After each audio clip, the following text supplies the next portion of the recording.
All right, the gates are open. We are recording, and the attendees are slowly filing in. So we've got 14 now, 16. What's up, Chelsea? Jesse. Jesse's in here twice. He's an overachiever. We've got Wolfgang. Hey, Eric. Augusta, what's up? Kang. Kang was in the business boot camp and is now a pro member. Oh, hey, Kang, what's up, man? Let's see. Hayden, hello. Ilya, that's a great name.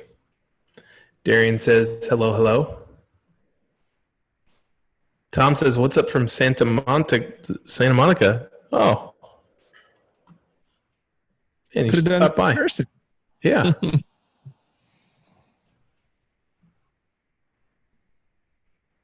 Max says, I'm finally on time for something. Woo!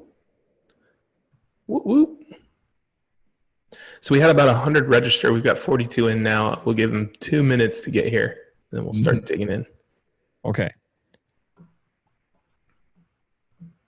So I'm curious, guys. Let me know in the comments. What do you think of the homework? You had 4 days to get this thing done. How did it go? Let me know in the comments. Seems like a lifetime ago, Ben. Yeah. Like 4 days. Claire and Scott says fun. Chelsea Good. says she's never second guessed myself so much.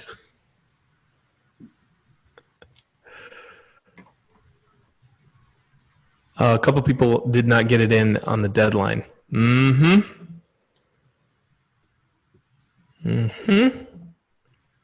King says that he's done Stylescapes before, but it's tougher to do for yourself. I would agree to that. Yeah, 100%. Dean says he stayed up all night to do his. Oh, my gosh. That's dedication.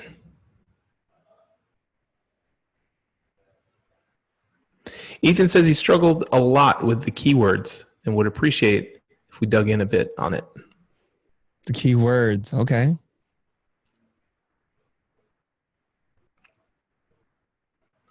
Dodsy, that's another familiar name. Says they're going to do it this weekend.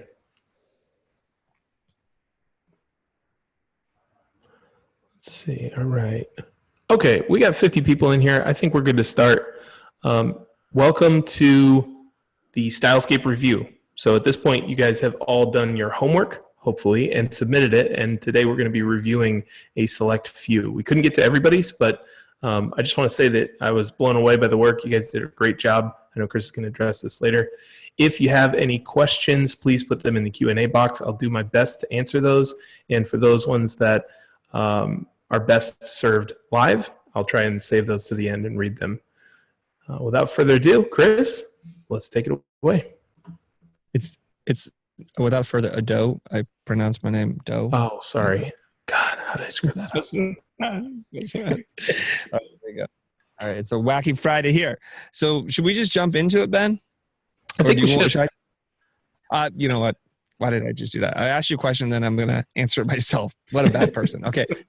First of all, let me just say this. It was really neat to see the things that you guys submitted, and also for you to kind of really embrace the concept of what we believe is the future of classrooms, because I saw that you guys were posting and then you're commenting and helping each other out. But then that was also for some a wake-up call to say like, oh my gosh, I'm really not putting in the effort that I need. And I'm just contextually, I can see what other people are doing given the same exact set of instructions. So I just applaud you guys all for doing this and for being brave enough to put the work out there given the short amount of time. And I hope you had fun doing it. It looked like you did.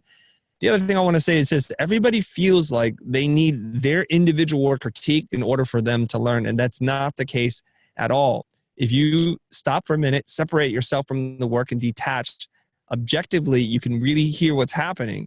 And if you're able to truly do this, essentially, no matter how many number of people we review, each and every one of those could be your review. So if you take it with that spirit, like pretend this was my work, these were my words, and these were choices that I made. And what did I hear? What did I learn? This is my school hack. This is how I hacked learning typography and design in school, because I leaned into the critique and I got so much from each person's critique that by the time it came to mine, I was like, I'm done. I don't even need this. But that was just the icing on the cake. Having said that, I'm going to just dive on in. I believe we're going to start with the top 10, right, Ben? We're going to Yeah, and by start with top 10, these are the first 10 people that purchase the course. So they get Yes. priority. Congrats, guys. Okay. All right. So let's pull it up on my iPad here. I'm using my iPad Pro, and I'm going to mark it up with my trusty pen. So let me just pick a really bright color here. What color can I pick? Well, we get a little bit of red. There we go. While Chris is doing that, guys, this one is from Matthew Zeller. Matthew Zeller. Okay. So I'm going to give you guys probably in a very consistent way. I'm going to talk about this work. I'm going to look at the words. I'm going to look at the overall layout, and where appropriate, I'm going to dive in and just start commenting and perhaps even mark it up just a little bit. Okay. And if you have questions, Matt, go ahead and feel free to say something. So your words are bold, modern, and fun. And for a point of clarification for everybody that did the homework, the idea is you're supposed to imagine this ideal client that you'd like to get. What does this person look like? What are they doing? What are they seeing, saying, hearing? We're going to build an empathy graph, and from that, we start curating the images together. And what we need to ultimately do is to align our image, our voice towards the clients that we'd like to have. Because as beautiful as it would be to get clients to come to you, in reality, you have to go to your clients. So there was some confusion about, well, am I doing this for my client or am I doing it for me? And the answer is yes. Yes, because it should be the same. So where you were confused about that, I hope that now that is clear. Let's get right back into it. Okay. So I'm going to make this presumption that this is your client, this bearded gentleman. And what I want to do is ask each and every one of you guys to just answer in a rhetorical way, or maybe you can do it in the chat, which is, what kind of assumptions can you make about this person? He's got a t-shirt or a sweatshirt, long sleeve t-shirt on. He's bearded. He's got a beanie, but it's not just any kind of beanie. He's got sunglasses, not just any kind. He's got a little graphic on him. So this is the game where we look at somebody and we try to see if we can read into the image and understand something about this person. And I want to do this as an exercise so that you can then have some context as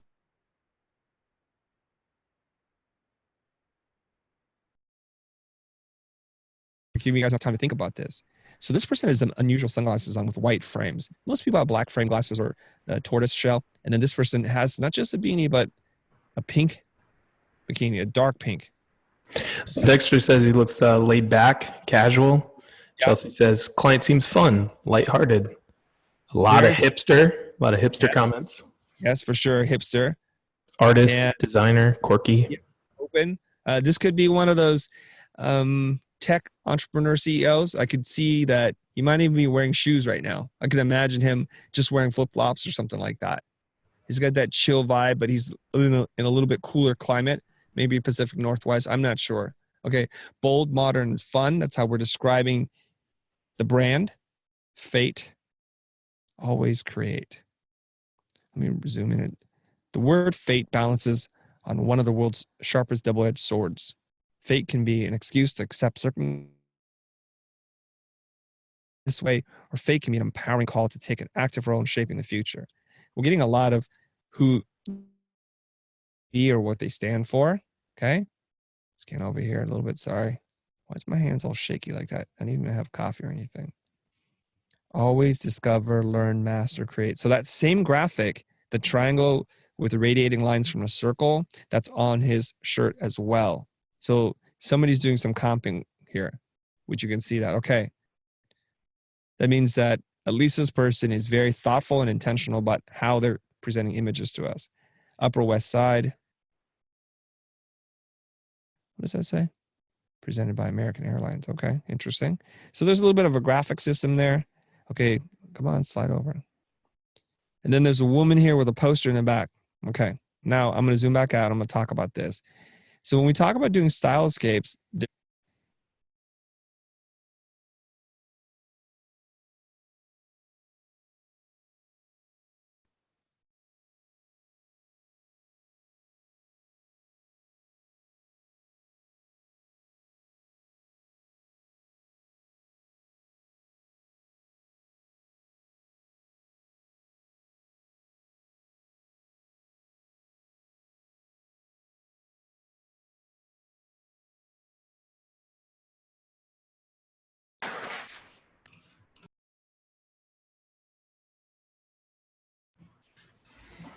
You guys, I just let Chris know about the audio, and We're going to get this fixed. Hang on one second.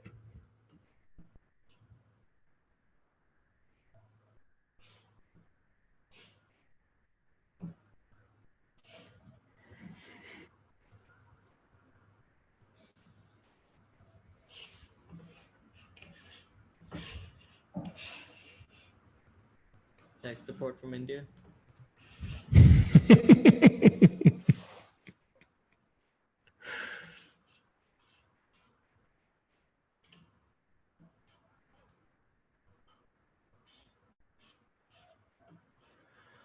So while they're working on this, I'm going to attempt to answer some of these questions. So Jesse asks, do you make stylescapes when you are designing logos? And the answer, yeah, well, I think we need to define the question a little bit. Do stylescapes happen in logo projects? Absolutely.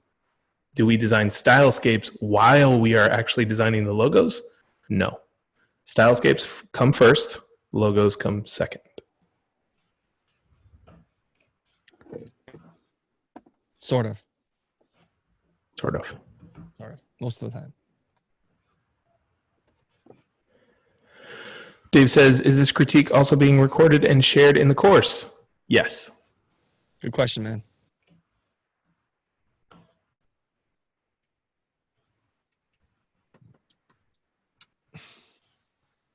So your audio is coming through now, Chris. Good. I'm not sure if they're plugged back in. Can you guys hear him? No, he hasn't done anything yet.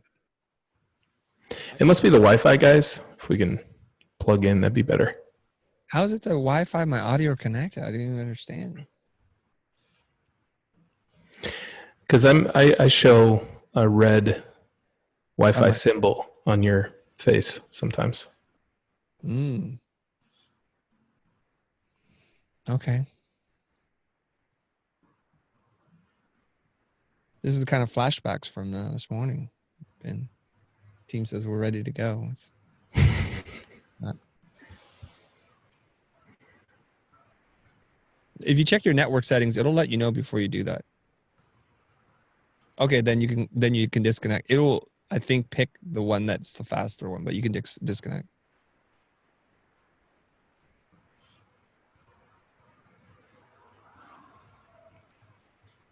Okay. So Dexter asks, so when there are logos on the stylescapes, are they just mocks? Again, to make some definition, the way that I like to run jobs is I don't do any of the design work before I make the stylescape. And so we find inspiration logos out there, and we actually put those logos on the stylescape. So there are other people's logos that we didn't design. We're looking for feedback on those things.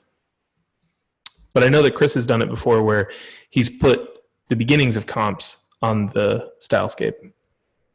Yes, and I'll tell you why. And strategically, if you have a large brand or identity project where we're talking about 50,000 and up, I think it's a good idea strategically to kind of have this middle ground where it's safe to present design concepts, sketches, if you will, within the stylescape. So if it's a big rebrand, stylescapes are the beginning process, and it's the first time you're actually assembling visual material to present to your client. I like to sneak them in.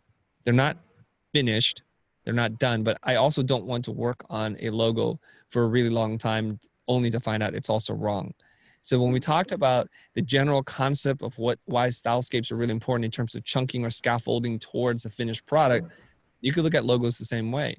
And we've done this. So preferably you're using mock-ups or ideas that you didn't do just kind of to test the waters, but sometimes those things do not exist. Or they exist and just a little modification really helps to close the imagination gap. And in those instances, then I recommend you tweaking and putting a little extra effort and energy into that. For sure, if we're thinking about using a specific typeface that we love for the logo, I will then ask my designer to just do some interim steps so that when we show the logo concept, they're like, oh, it feels familiar to us. This is good. So these are all presentation and ideas and techniques for you to try when you're doing really large assignments. They really help to minimize the pushback that you're going to get. Okay, so we're back in business. I'm going to go back to the iPad, right? Hopefully you guys are loud and clear. Okay, so I'm now zoomed back out and I'm looking at this and I'm going to try to make some guesses about certain things.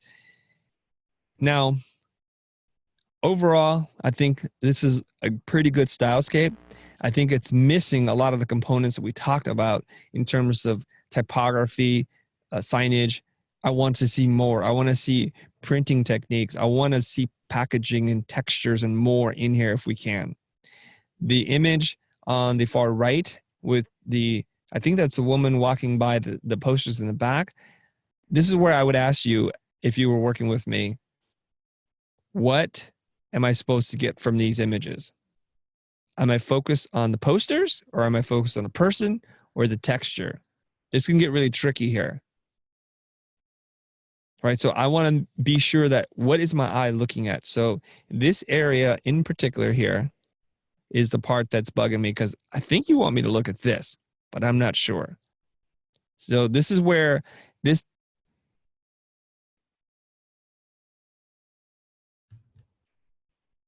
Audio's gone again.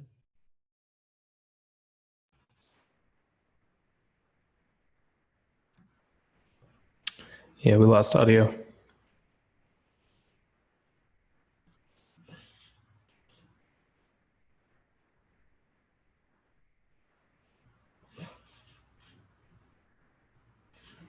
All right, guys, while they fix that.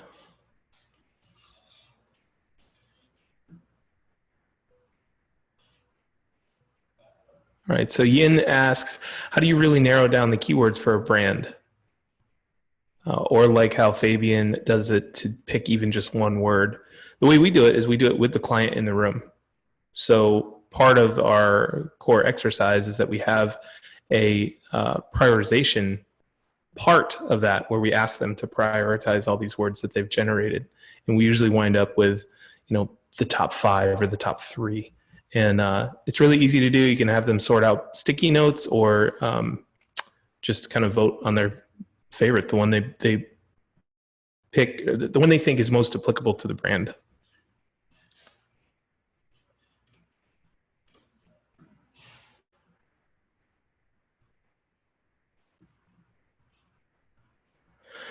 Jesse asks, how much time do you allot to work on each stylescape?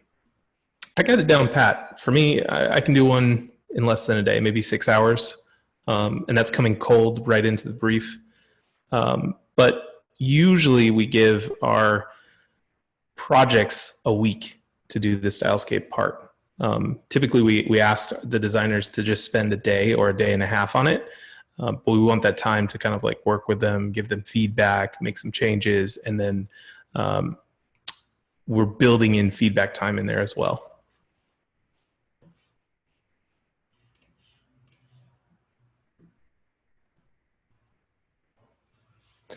Wolfgang says, I struggled a bit with designing for the gatekeeper versus the decision maker, since they could be completely different, which is honestly, I totally agree.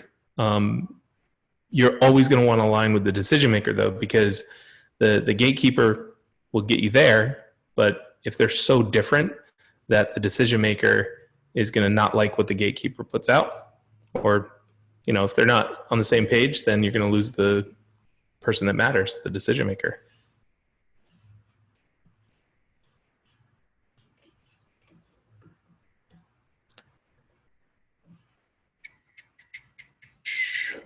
How do stylescapes, okay, this comes from Mr. Yassin. How do stylescapes relate to digital product design projects? Would you do the UX and wireframes first before the stylescapes? Great question. They usually happen simultaneously.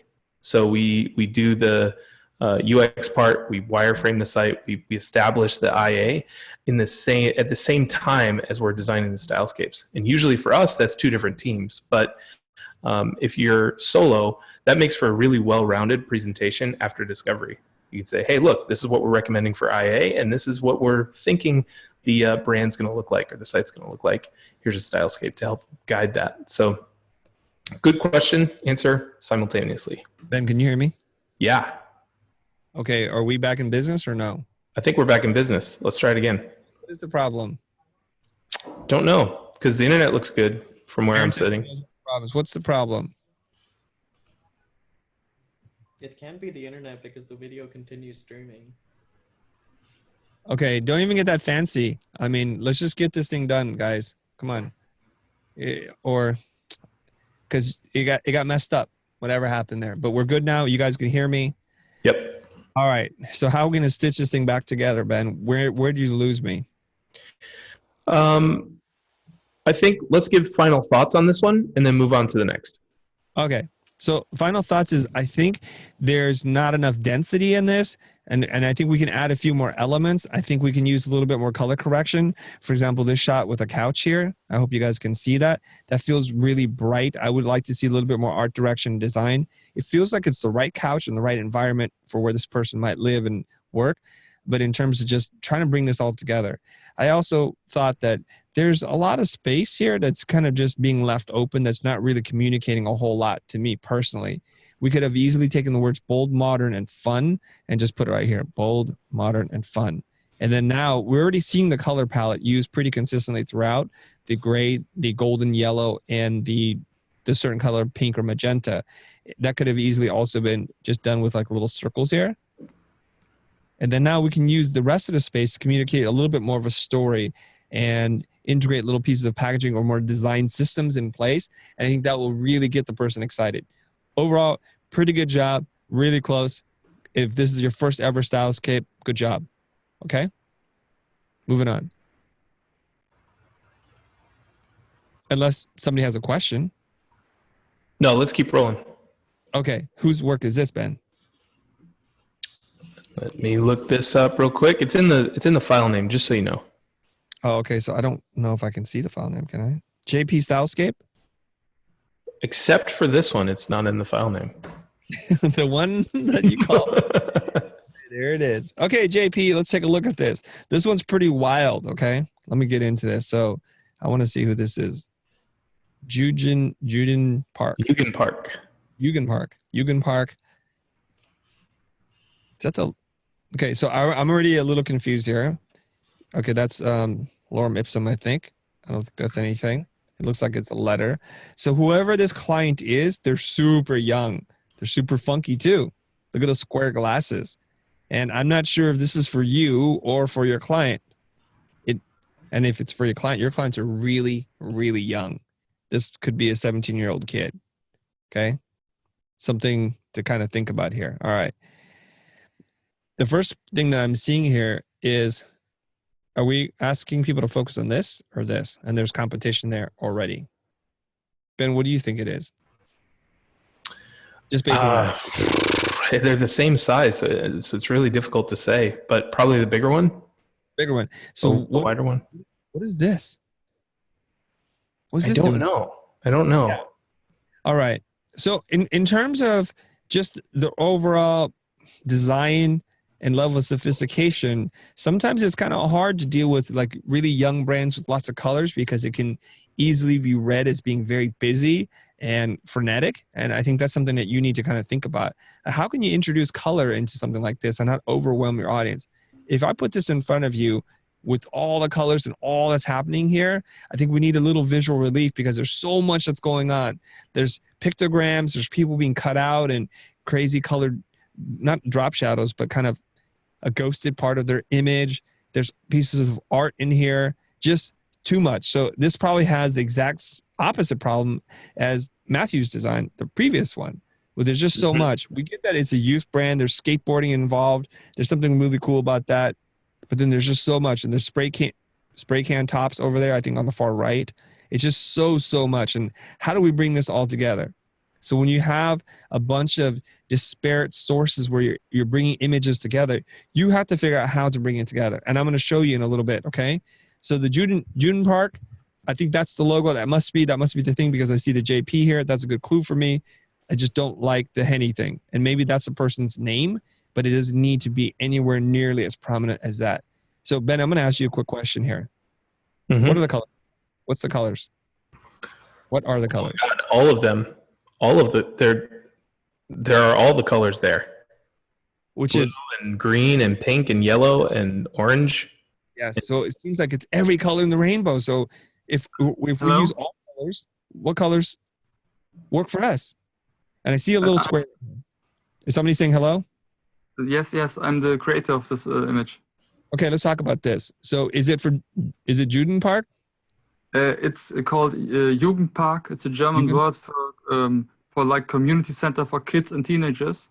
Mm-hmm. And I combined the assignment of this course with the request of that community center because I work with them to create designs, a flyer for them. So I wanted to show them how to present them something creative so they have what the future can be for them if they have more funding or something like that.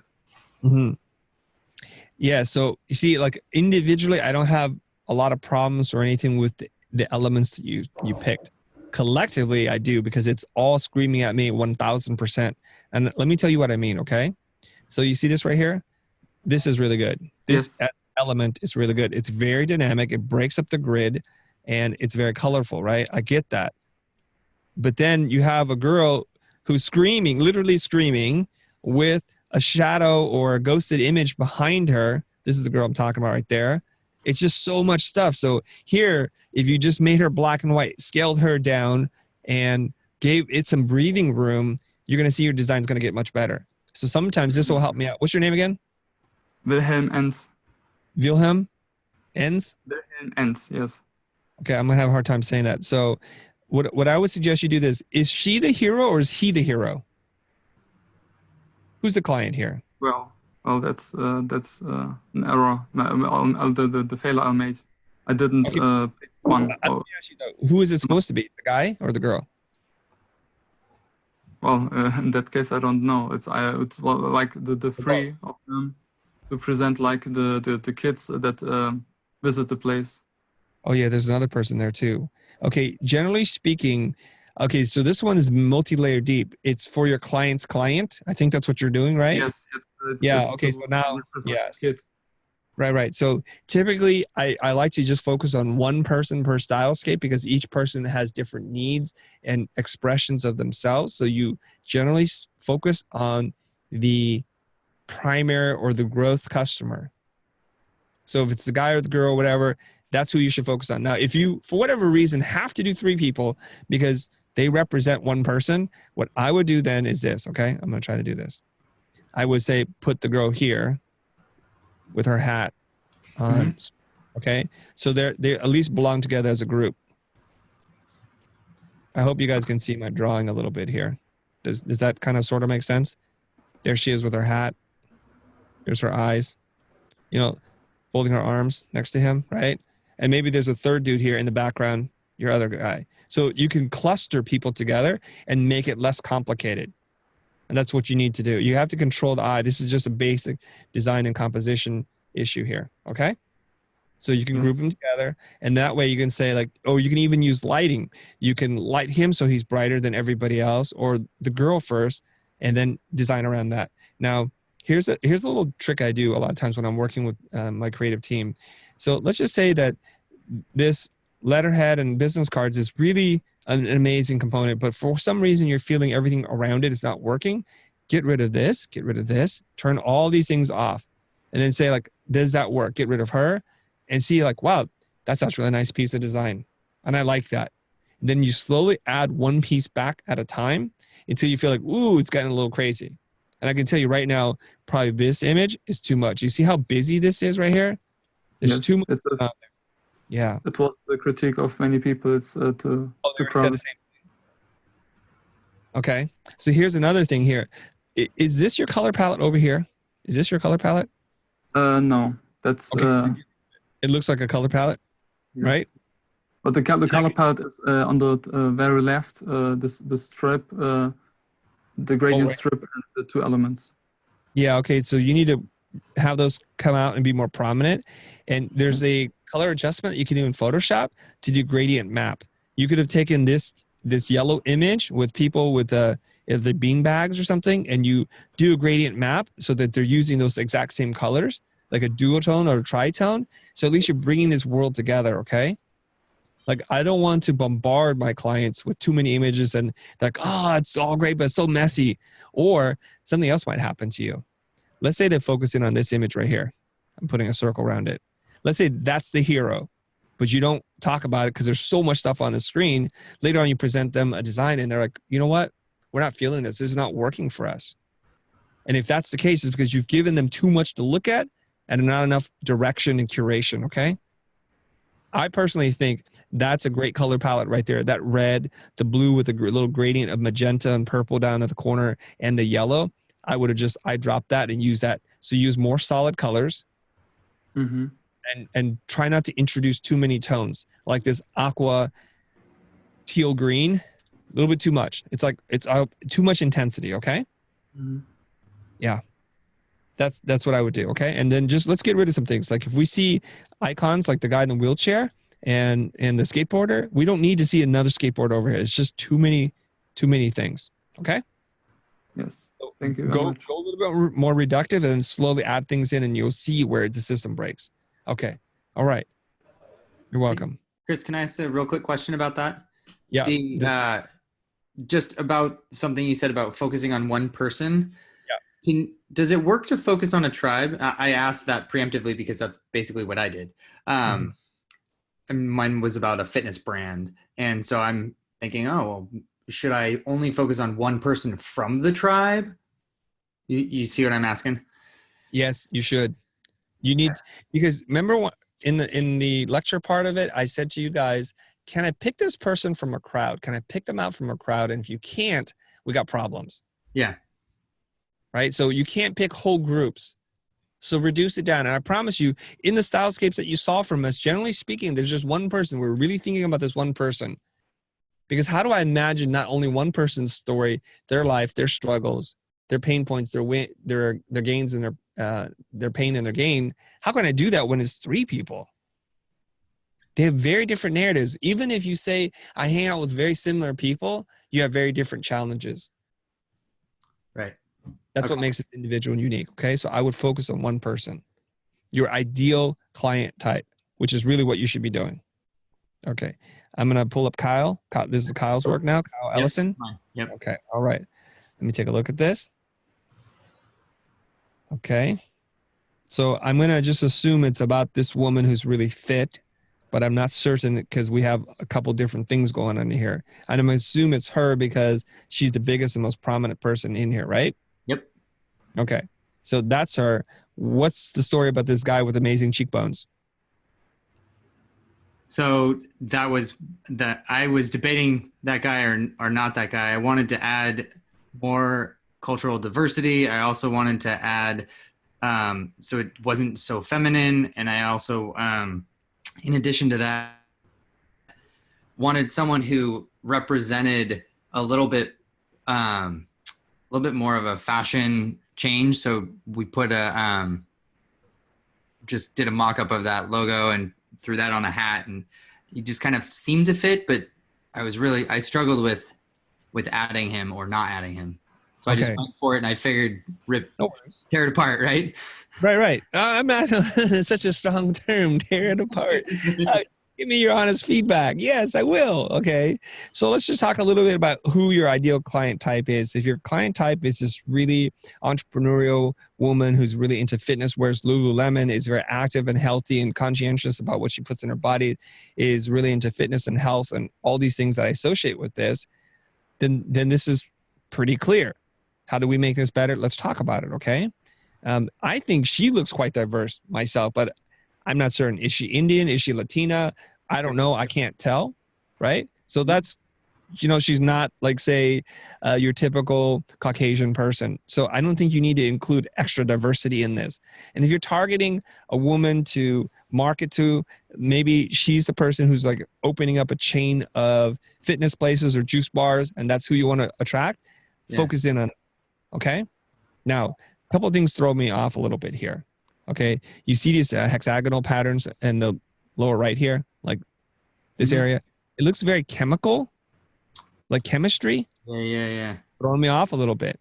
There's supernatural stuff going on here. And even though it could be science-based, to see the molecular diagram or this honeycomb pattern, it's thrown me off. I think you're much better actually doing something organic, like a chunk of like powdered ingredients, like supplements that are colored, to kind of think about it thematically to link it together. One Yeah. trick and tip I'm going to give to most of you guys is almost always we cut people out, because I don't want that background. That background is not doing me any favors right now, and I don't necessarily want to layer in all this stuff. So you found a really great profile. She looks great. She's lit well. She's got great energy. It's in the middle of her doing something. It looks like she's about to rehydrate or something, holding that bottle. That's perfect. Yeah. Maybe scale that in a little bit so it's not so cropped out, and then get rid of all this stuff in the back, okay? And then I see this thing. I have no idea what this device is, and it's very prominent, and it's actually cutting off your frame. The whole point is not to cut off your frame. So this is into kind of basic composition where you want a flow from her eyes over here, and you want it to loop around or something. So when you introduce a strong vertical element like that, you're actually going to say, I'm chopping her off and I'm dividing her from everything else. Okay. Gotcha. Yeah. Okay. The oranges, and I don't know what those are, those bananas or chips, or I don't know what it is. This looks like a different woman. And if you can tell it's a different woman, I would say just be careful about not introducing it. Okay. So if you can find somebody that's darker in terms of like the lighting and turning away from camera, then we just assume it's the same person. Or you can show it in the context of a classroom. So there's just a bunch of people. So she's in there somewhere. She's leading the class. But it's going to be a very small photo. It's not going to be this big. So I can see something that you're doing here. You've done it 3 times now. Now I can see a pattern. You have this woman. You've got whatever the other device is, and you have this.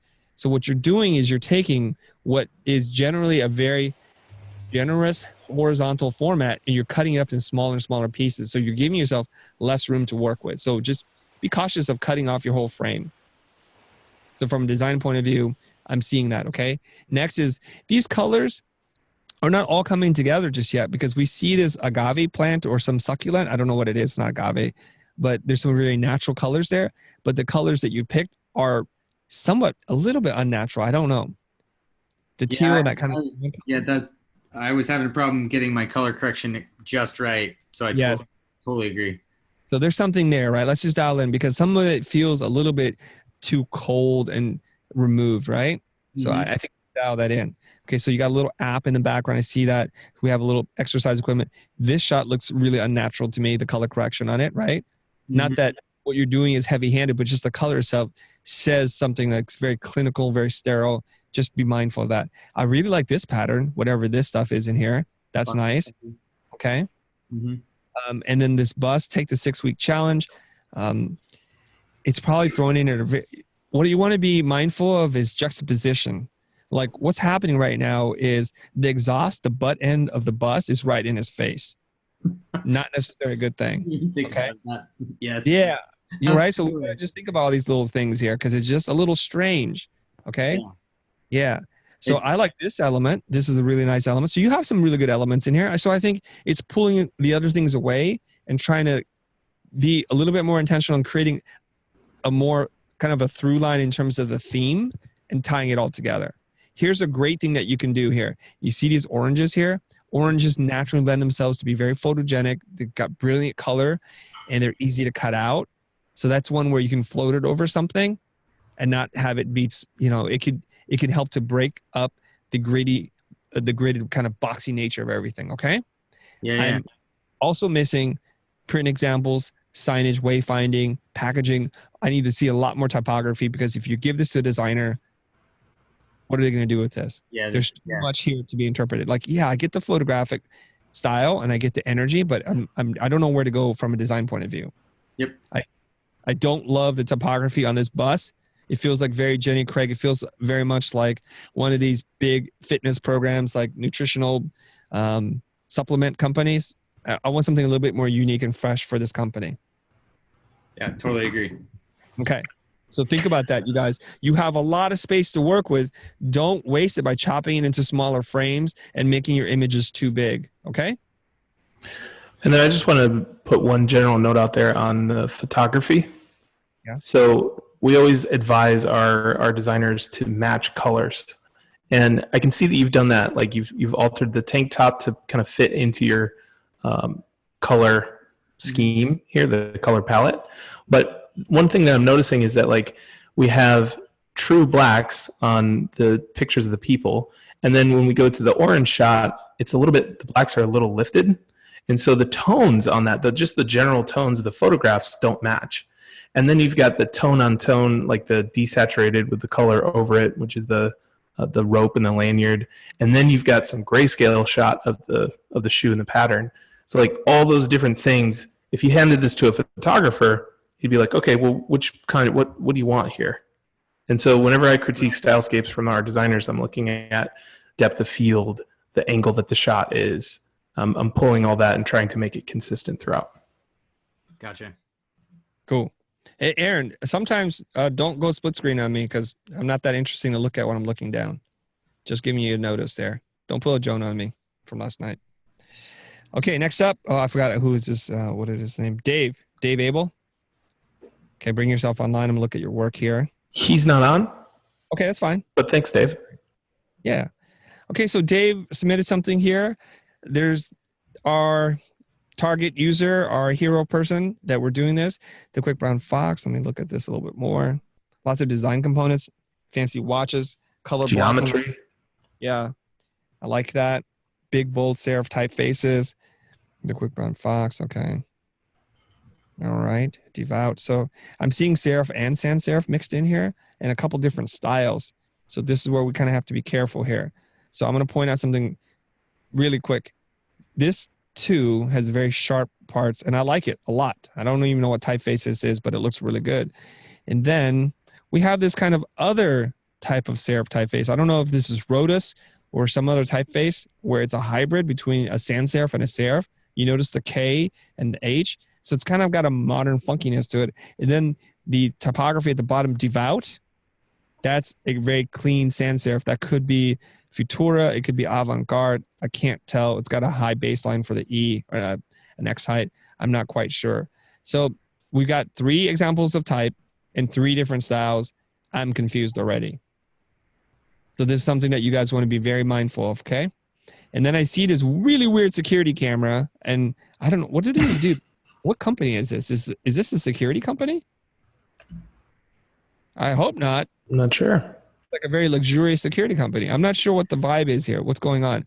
So generally speaking, a little magic spot healing brush will go a long way. Let's get rid of that, unless that's part of the story. And unfortunately, he's not on right now, so we can't really talk to him. And if this Devout typeface is not what you want, clone it out. I want you to get rid of this. And this seems to be the hero because this one's selected. And I'm going to tell you right now, when you do this, just keep things simple. Simple, simple, simple. So this is a stack, the Quick, and then Brown Fox is also using 2 colors. 3, it's a lot that's happening in this little area here. Let's not do that, okay? Let's clean this up. We have to be also mindful of things where we crop things off. You see this little nudge, little bit here? Not loving that. You see these little areas of trapped space and these like little dots on the wall. All those things kind of start to come out at me, and they're a little bit distracting. 2, the image of this woman, you cut out pretty well.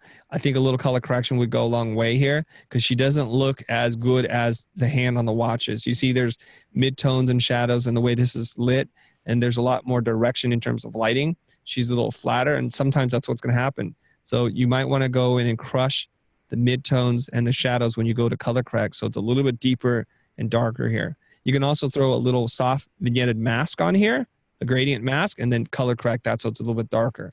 When we get into the Photoshop tutorial part, that's part of the course. I probably won't be doing that live with you. I'll show you some of these tricks, how to cut out people, how to color correct, how to just tweak them a little bit so they feel consistent with everything else. And you're going to see a common problem here in terms of having this vertical element, and the vertical element is breaking up the frame. Easily could have taken that and just shoved it up here, so it doesn't break it up. Let things flow. Take this group of words, scale it down, simplify that, probably make it centered. Usually I don't like center type, but this is a very complicated shape. I don't know if you noticed this, Chris. I'm sure you did, but this stylescape starts out very feminine on the left, and then as you move to the right, it gets more and more masculine. I think the objects themselves do get masculine because those are men's watches, but I think I can overlook that a little bit because I just really appreciate the style of photography, the gold, the silver. This is some kind of luxury, expensive thing. And there's some car photography on the right, which we generally, maybe this is a backwards point of view on this. We don't generally associate with women, the cars. And I think that's what you're responding to, Ben. But I just cars, it's neutral myself because everybody likes nice things and those are nice cars. Okay. Not a lot of graphics in this one. Not a lot of design systems. Again, it's easy to get seduced by the images that you see, photographs, but they don't really tell you a lot about the design. Okay? Can you hear Ricky and Aaron talking in the background? Mm-mm. Okay, good. I'm just hearing that. All right. Fantastic. Okay, I'm going to move on.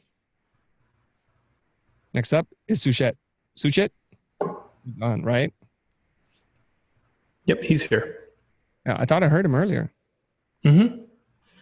Sophisticated, valuable, comforting. Sophisticated. So some of them didn't include the word, so I don't really know what the words were, Ben. So I was not able to comment on those, right? Yeah. Yeah. Can I say something before you start? Yeah. I just had like a lot of problem with color grading. Personally, like I tried doing it on Photoshop, but Yes. And Illustrator actually, but it didn't work too well. So some of the colors may be off, but I think overall it's come out pretty decent. Okay, that's fine. What is the problem with color grading? I just didn't know how to do it. Like you're trying to send the midtones to something. There's a very simple trick on how to do that to match colors. Okay. Yeah, I'm gonna Google it after this. Yeah. to figure it out. I would do that. Okay. And if there's time for me to do it during the Photoshop part, I will show you some tricks, but I'm not promising that at this point because you can go deep down that hole too. And I don't want it to be a Photoshop class. Mhm. Okay. Overall, I think this is a pretty nice design. It's fairly cohesive. I can see what you mean in terms of color grading. Some things are a little desaturated and retro looking. Some things are very bright and modern and vibrant. And we got everything in between. But from a snapshot, kind of from far away, it looks pretty consistent. I get a sense of the design, the patterns that you're including, these very geometric shapes with the triangles, the circles, and those kinds of things, and that's working. The gradients are working for me just fine. I think where it falls for me a little bit is right over here, this general area, okay? Mhm. It's like you don't know what to do with type, so it's just like, there it is. I've included samples. So here's what I want you to do. I want you to imagine a logo designed by another company that would fit in here. And to me, it's probably going to be a sans serif typeface. It's going to probably be for a more modern company. And drop it in here and see how that looks. Because right now, Zara? Mhm. Okay, well, Zara is a serif typeface, but that's okay. You know, that's okay. right, But yeah. even the Zara typeface in here would fit better than what you have. The S and the M, the spacing, this particular typeface, it being on an italicized thing, there's a lot of funky things going on here, okay? And then we have two color palettes in here, right? Yeah. We have the blue, the one red, on and the green. left is primary and that's secondary. Okay, so if we have two sets of colors, put them right next to each other, Okay. okay? Like you can literally create another stack here so it doesn't take up too much space and just do that. You could also take this and then you could even do this. So like this is a color and then the bottom half or the bottom third is a color. You can do that too, okay? So this is where I would like for you to work on. Find a nice clean logo, put it in there, make it feel good. This is where you get to show off that you know how to pick really beautiful things. Now, I have some problems with all this other type in here. I have the create, conquer, be better. Like how many different words can we fit in here? This is getting a little confusing for me. So are those part of your words or is it sophisticated, valuable, and comforting? Oh no. The one on the left, the three on the left are the words that I picked, and these are just sort of like the create and the conquer was already written on the image, and Yes, that's what I meant. and the be better was I wanted to break the grid and do something that would express the tone and the voice of the brand. Okay. You see, so here we have issues of hierarchy where we have our three keywords and then we have be better. And then how do those integrate with each other? And then you're doing a strange drop shadow effect on it, which is this red on top of black. And it's very an old style way of doing design. Like that's not an aesthetic that I've seen in the last 5 or 10 years in terms of contemporary design. So we want to make sure that while we're doing our stylescape and doing our research and pulling up all these graphic systems, that we're also educating ourselves to learn what is on trend, what is in keeping with what's happening in the design landscape overall. Okay? Mhm. So that's where we can show some of our sophistication. I don't think you needed to break up this thing because there's interesting angles. There's already this thing that's overlapping here, right? And then you already have this iPhone, which is breaking the box a little bit because it's got some rounded corners. There's a little strange tangency here and there. Let me undo that. You see this right here? I'm gonna zoom in on that. This is a really low res image too, right? Yeah, It's it kind of is. chunky. There's no excuse for that. Don't do that, and I'll tell you why in a second, okay? Because you can literally download free iPhone mocks or iPad mocks, and they're beautiful. They're high res. They're ready for you to swap images out. They even have beautiful reflections on them ready for you to use. Totally 100% free and legal. So there's no reason for you to do that, okay? Cool. Yes. Now, I don't want you to worry more about the feeling of the layout than the communication of the specific images that you pick. So this is one of those times where you put in be better because it's like, yeah, it's a model, but I'll break up the grid. But then it starts to break apart like the aesthetic that you're trying to create here in terms of the images. Now, this is a little strange. So I have this woman in here and I have this guy. Like, what is the relationship between these two? Can you talk me through this? So I just realized that that would clash. So essentially, the man would be sort of the client that I was going for. Like that would be who I'm aiming the branding towards, and would be my ideal client as well. Okay. And the image of the woman was supposed to be more as like a photographic reference to the kind of design and style that is part of the company, since I do Okay. photography as well. Okay, that's fine. So here's where we have an issue of size and contrast. Okay, the thing that's the biggest and most contrasty is where I focus, right? So for whatever reason, we generally speaking, we don't want to repeat measurements. Like we have this guy and he's that tall, right? Then we have her and she's a very similar height, and they're also close together, but not close enough. So we're running into a couple of problems there compositionally. Okay. Now this guy, is he Asian, Middle Eastern? Yeah, sure. He's got tattoos. Like I don't know who this guy is. He's a little confusing to me. He's like he's business, but he's edge. But then he's living in this super graphic world. I'm not 100% sure that they feel like they belong together. Something's throwing me off there. Okay.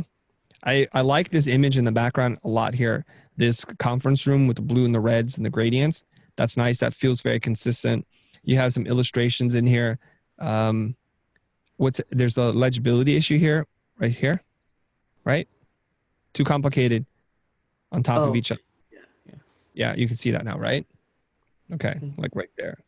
Too much. So watch out for that kind of stuff. And again, some good graphic stuff over here. You have some kind of exhibition design, these backlit panels with typography and color. I like that. That's really nice. But then where are all the other design bits? So I think you said your background's in photography? Yeah. Okay. So I can see now. Okay. So type and design, it's not natural to you right now, right? You're more comfortable with images and colors, right? Well, technically, I'm working as a designer, but I'm more comfortable with photography. Okay. So that's fine. My So what I want you, type is my biggest like problem. yes, I can see that a little bit. I can see it. Because everywhere I see type, I'm like, ooh, let's work on that a little bit. Okay. The great part about doing stylescapes is you can pick any design in the world that you love and say, I like that. I'm saying that's a good piece of design. I don't know how to do it just yet, but I like that. So include that instead. Okay. I can tell like right now, the type parts just feel like I don't know what to do with it. I'm just putting it right there. You seem to have a good understanding of layout and shapes and things and colors, but that's where I see it kind of weak. So here I'm going to point out this area. Let me zoom in, that area, and work on this guy, fix some of these things here, and then you'll be okay. All right? Cool. All right. Okay, we have now Andrew. Andrew, are you online? I don't believe he is. Oh, yeah, he is. I see him. Never mind. Okay. Andrew, how you doing, man?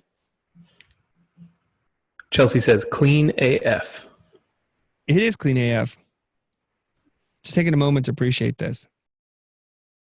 So is Andrew going to bring himself online or no? I'm not sure, but we should truck on. Yes. Antagon oil, anti-aging CBD oil. Interesting. Okay. All right. I presume, Andrew, that this woman is your hero. And you guys can probably tell right now that she doesn't feel like she's color corrected like everybody else. You have this woman with her skin, you have her, and then you have her. And you can just tell the contrast, the lighting, the whole vibe is a little bit off. I want to bring those two together, or those three, okay? This is some kind of beauty cosmetic product for the skin, I presume, and we want to tie those together. There's a richness to the photographs, the close-up of the face and the woman smiling to your hero person, and they just don't feel consistent to me. This is pretty sophisticated, very nice design. Again, I want to see more design components. Like, what is this? So this is a really nice typeface. It's a little different, feels appropriate. And then we have this underneath it. And what I would do is, I think you guys are just still working through your design, okay? I'm going to just point out a little design principle here. You have this space, you have this space, and you have this space. And they'll all feel super even. What I would recommend you do is proximity suggests relationship. So take this line, move it up. So that really should be here. And then you have a choice to make now. Okay? You have a choice to make in that, do you want it to be the same width? Do you want it to line up here and here? Or do you want it to be bigger or smaller? But you don't want it to be kind of close. And it is kind of close right now if I were to position it in there. Make it on or off. And then what I would do is not to use too many tricks. You're spacing the letters out, and then you're also using a bold one over here. Just keep it simple, especially for a beauty cosmetic product. Make it really, really simple, okay? Now, is this a different typeface, Ben? OGG for headers? Or is that the same? Yeah, it's different. So I think that the logo type is maybe a custom typeset, and then OGG, I believe, is its own thing. I'm studying it here. Okay, type detectives, let's zoom in and we can tell the difference now. I just needed a minute to kind of figure it out. I was looking for common letters to see how they're drawn. Naturally, you would want them to be the same, but for some reason they're not. And they're kind of weird in that they're similar, but not. Look at the A in Antagon, the top of the A. It's got a low X height for the bowl of the A, and then it's got a sharp finish to the top of the A, right? And it's got a little bit of a tail for that part. That's that A. Then you look at this A, and that A is very different because that's got a little, what is it called, a ball or something? I forget what it's called. So now we know that they're different. So it's tricky when you guys pick serif typefaces and sans serif typefaces and you kind of mix them all together. So this would probably be better if you just left this bold typeface for Antagon, and it's probably something you found by typesetting it, whatever, and pulling off the one of those sites that I recommended, which is nice. Then everything else, just use Futura. And then this is another typeface. I know that's not Futura. This is called Dinnext Lite for body copy. Woo. Just keep it simple. Simplify and you'll be better, okay? This is one instance here where somebody's using a color strip for the color palette where I don't mind it because things are already kind of boxy to begin with and it just blends together. It's not breaking up the frame any differently than whatever else is there. Now, if I'm digging into this a little bit, I don't think we need to have this twice. I don't think it's doing anything for us. If there was a little symbol, something that you were creating for a letter A, or you saw something you wanted to see if they would like a symbol, this would be a good time to introduce that. Not necessary to repeat this. You don't have a lot of space to work with, so don't repeat yourself unnecessarily. I'm not sure what this object has to do with anything. This one right here. What is this? This is a good example here. This AO. Is that the same A? No, but it's close. I like that it's sending the same message. Dang, is it? It is really close, and it could be the same, Ben. I don't have time to kind of figure it out, But this is a really great example of how you can take a simple typeface, a word mark, and create a symbol from it and put it on a bottle. I hope that's the same typeface. Let's just pretend. Let's just pretend it is. And that's a good way to utilize existing product packaging and then applying it. I'd like to see it applied elsewhere. And then this bottle, this Moroccan oil, feels like it's from another universe to me. Mm-hmm. Different visual language altogether. And this is where you guys need to exercise a little bit more control over the images that you're including in here. I think we could use easily a shopping bag in here, some packaging, gift boxes, a little bit of the interior of the store, maybe the countertop, something else in here. Not enough visual images in here. And if you get paid to do this, which I hope that you guys will be charging for this, we got to show them a pretty rich thing. Remember, I talked to you guys about capturing the imagination about a desired future state. This is not doing it for me. I mean, overall, it's very nice. And including 3 to 6 more images in here that are very carefully selected and designed and placed in here could really be the thing that takes this from, getting a double to getting a home run, using a baseball analogy here. I don't like this part at all. Pure CBD oil. Like, it's not really adding a lot of new information. I know why they're doing this, Ben. Do you? Why did they add the type? Because they're breaking up the grid. They're so worried about the grid. They want to have one organic element to throw in there, and that ain't it. First of all, it's a very fussy serif typeface, and it's just not adding anything new. If you're worried about breaking the grid, take the time to cut things out. Cut this out, right? Cut it out and let this blue background live behind it so it can feel like it's coming together. Or if you're going to include big pieces of type, that's okay too. But not something like that that's not working at all. You could have taken that big A that you have. Let's say it's here. Let me switch colors so you guys can see it. I'll try this blue color. Okay. Let me zoom in. And make this part of that A so that there's a crossbar there. And then it goes something like that. See? Then let that be a part of a grid. It could be ghosted over something. But definitely behind her, not in front of her. I'm just drawing so you guys can see the letter. That could work. Okay. As you guys are creating these stylescapes, picture yourself handing over a creative brief to another designer. Because if the project was to make a brochure for this company, handing this over to a designer wouldn't give them a lot to go on. Because there's no typography in here and that kind of stuff. Yeah. You could have easily added something maybe here. Yeah. So just put yourself in that junior designer's shoes when you're putting this together and think, is this enough for them to make things based on? It's not enough. It's dangerous. If you give this to a couple of different designers, you're gonna be shocked at what you see that comes back.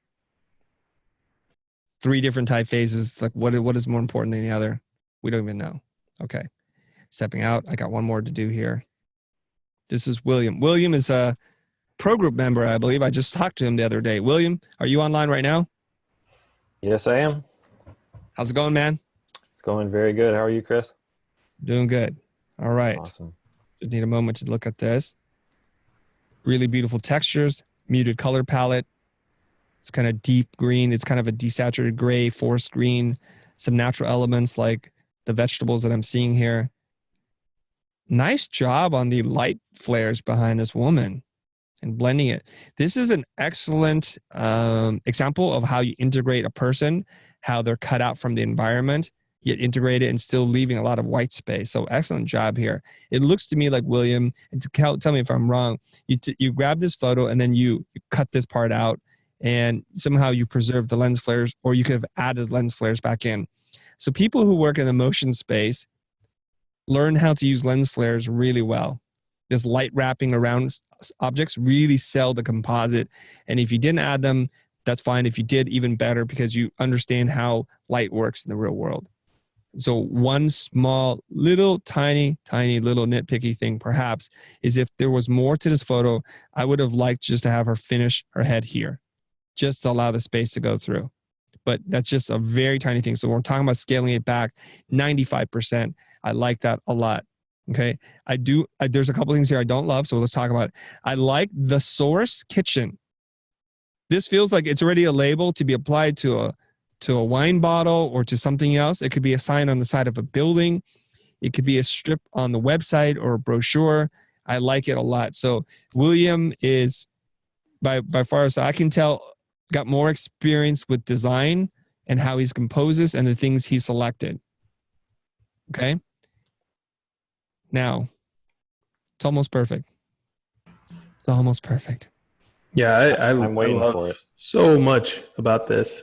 I kind of feel like your typeset on your name and the word that I can see that says clean doesn't fit because everything else is a serif typeface or this kind of like almost freeway style sans serif, like the Valhalla. So I feel like that stuff doesn't really fit in with the rest of it. So if you made that one, the reference to clean is for it's for a farm to table restaurant owner, and the Source Kitchen is just a dream client of mine to design for them. So the reference is to clean as in the value of the brand attribute of clean eating and clean sourced food and things like that. So it's a farm to table, sourcing, kitchen, restaurants, healthy lifestyle. I like the photography, the restaurant. So you see this here, you guys. I want you guys to look at this here. This image that I feel bad even writing over it. This image here, right? Look at the light fixtures. Look at the color of the wainscoting and the tables. This wood. There's a certain style and a vibe to it. And if I were opening a new restaurant or a kitchen or whatever it is, or selling cookware, I would look at this and say, wow, can our store look this good? Or we need some help. We want it to look this good. Perhaps there's an opportunity to sneak in a little design, like maybe here or somewhere around here, just to like sneak it in a little bit. Let it live, right? So you got this here. This is pretty nice. Did you design this menu, this large shares? No. Okay, this is beautiful. There's some really beautiful components here. See, so I'm a design nut. So I look at these things, I see this stamp looking thing, right? That looks really good, large shares. There's a design system that's going on here. What the heck did I do there? Okay, I like that. So then you're also comping up a business card over here on the far upper right. I get that. The imagery, everything flows. I get these really kind of interesting kidney shaped things that are going on over there. Okay, here we go. The parts that are in need of some help. Sure. It's your logo. It's how it's placed in here, how it's drawn, and the topography right here. Sure. Those are not working, right? So we can see that. Don't be afraid, you guys, to take your type and scale it down to be really small, because we're just trying to get a sense of things. We don't necessarily need to read all that stuff, but I want my clients to fall in love with this. I really do. So you see there's type here. There's little bits of type here. So we could even see this type and feel like it's okay. So that means if he were to take this and just put a little bit in here, it would be fine. Now, I wouldn't put it there because that's really a pretty complicated background. I'd find, here's where you would put it. You would put it right here. Right? Or screen that back or do something, because we want to control how things read. Now, a couple little things we can do about your mark. This is not going to be a logo critique. If you took your mark, this whole configuration, and you just scaled it down so it felt a little bit more tastefully put in there, placed in, it would look really good. Sweet. Just scale, okay? But I can't help myself. I'm going to talk about your logo a little bit. Oh, get after it, because I literally just made that, and it's just an idea I'm exploring. Okay, so if I'm the kind of farm to table, sustainable living, I want it to feel as part of that aesthetic, and it inching towards that, but I'm not feeling like it's just a perfect match to it all. Like I've got one part of the puzzle, which is everything you've done. I want to feel like your logo says to me, William understands our whole vibe, and his brand is something I admire to have for myself. So you see this little mark here, this little V. I mean, that could be something like that. You could do like this, the kind of logo crest kind of lock up, something like that, making this feel a little bit more tied in with that kind of design. So I would suggest that you go search for a couple different logo badges or things like that. It doesn't even need to be a W, and put it in here until you find one. You're like, yes, that one sings. That's it. And then go back and then go to design one. Okay. Sick. So I think you are like 96% there. Ooh, Just that area, and you got it. Okay. I'll take it. Good job, man. Good job. Okay. Thank you. Well done. Okay, Ben, I think that's our first 10, even though I don't count 10 here. Count 7. Yeah. So if we back out of that, we can go to the other priority ones. Okay, so we'll get into this. All right. So the first, we've got Chelsea, and she submitted 2. This one, I believe, is for her brand, and then the next one is for her client brand. Wait a minute. Why are there 2? What? Her brand and her client brand? Yeah. So Whoa, they're so different. yeah, they're very different. So I figured that would be a good talking point. So which one's for her and which one's her client brand? This one's the client, Okay. and then the other one's for her. Can we invite Chelsea to join us in the room or no? Is she Yeah. here? Hang on one second. Let me get that.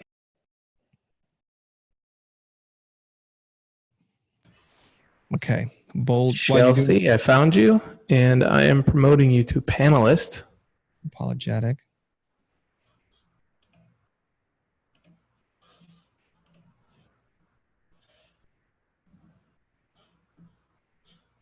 Okay, let's see if there she is.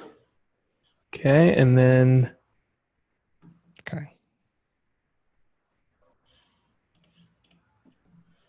Ready? Oh wait, okay, I got it. Hi. there it is. Hi. How Hi. are you? I'm good. How are you? Good to talk to you. I can't really see you, but I could hear you. Well, it's half the battle. Yes. Okay. So here we go. This is for your client. Yeah. So initially, when I was doing the project, I thought we were supposed to do kind of like an ideal client, and so I'm in Lexington, Kentucky, and so there are a lot of craft breweries here. Craft brewery. Yeah.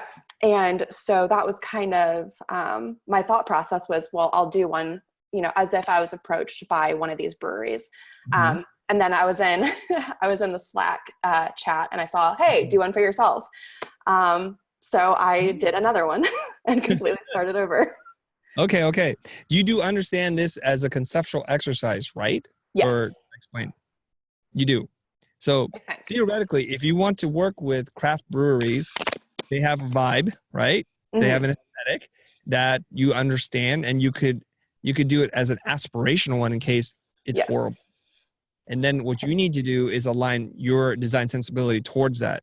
The Okay. schism this between I want to brand equestrian or I want to brand something totally different, and then it's a craft brewery, and they're going to say, well, you don't understand this. You don't understand me.